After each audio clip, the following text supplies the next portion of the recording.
We are Group 2 and this is our design for ELEC 3803. The first part we're going to demonstrate is the waveform generator. So this is how our sine wave looks like, and by using the switch we can turn it to a square wave. And then we can turn the knobs and adjust the frequency. As you can see, the frequency of this square wave changes, and the other knob, by using it we can change the amplitude. And as we can see here, the amplitude of this square wave also changes. And that's the functionality of our waveform generator. The next part we're going to demonstrate is the current pump part. What we do here is to use the multimeter to measure the voltage across the resistor, and then calculate the value of the current flowing through the resistor. Here I'm changing the amplitude of the voltage, and we can see that the voltage across the resistor has changed, and the current flowing through the resistor has also changed. The previous one was for square wave, and now let's turn it to sine wave, and we observe that the voltage across the resistor has decreased. That's because this is the RMS value, and the sine wave has lower RMS than square wave. The way we find out the current is by multiplying this RMS value by 2 times square root of 2 to find the amplitude, and then divide it by 100 ohm to find out the amplitude of the current, and in this case it should be 0.3 milliamps. The last sub-circuit of our design is the differential amplifier part, and as we can see here, we have connected the oscilloscope to the Vout pin, the output voltage, to measure the amplified voltage across the resistor. As shown on the oscilloscope, by turning the knobs that controls the current provided to the resistor, we can change the output voltage from 2 volts to 6 volts, and that meets our predictions. The measured amplitude of the voltage shown here is 5 volts, and as our measured current was 0.3 milliamps, and our gain here is 168, and our resistor has a resistance of 100 ohm.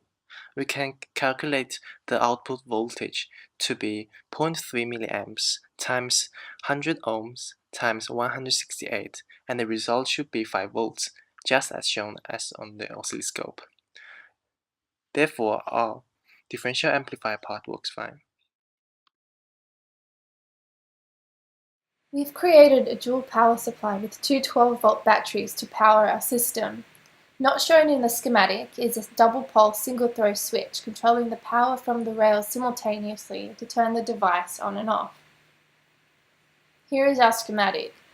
For our waveform generator, we used an ICL 8038 integrated circuit. Pins 4 and 5 are for duty cycle adjustment. Since we want a symmetric waveform with 50% duty cycle, we connected these pins together with a single timing resistor, a 10 kilo-ohm potentiometer, which is also in series with a 650 ohm protection resistor to prevent the waveform chip from overheating. The frequency output of the waveform generator is dependent on the resistance at pins 4 and 5 and the 22 nanofarad timing capacitor on pin 10. The frequency is equal to 0.15 over R times C. The voltage amplitude is designed to output a range of 2.5 to 5 volts, which is controlled by another 10 kilo-ohm potentiometer. The output of the waveform generator goes into the Howland current source. With all resistances matched, the output current is equal to the input voltage over the resistance, in this case 10 kilo-ohms. Our current is designed to range from 0.25 milliamps to 0.5 milliamps. The current through the load is constant and independent of the value of the load's resistance. So with the known voltage and constant current, the unknown impedance of a sample can be measured.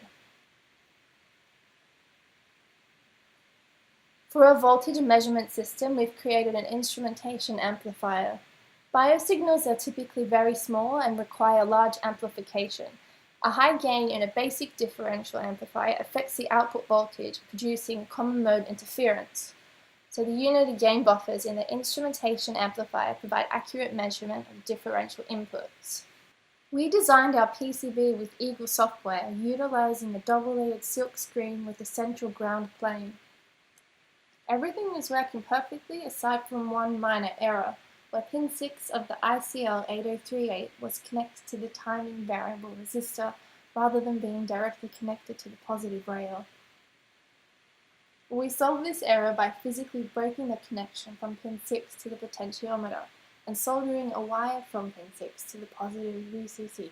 Here is a list of our components used and their associated costs. We had a budget of $50 and we managed to stay within this limit. The components were sourced from Element 14, JCAR and eBay. Various resistors and capacitors were provided by the university or from our own supply. This concludes our demonstration. Thanks for listening.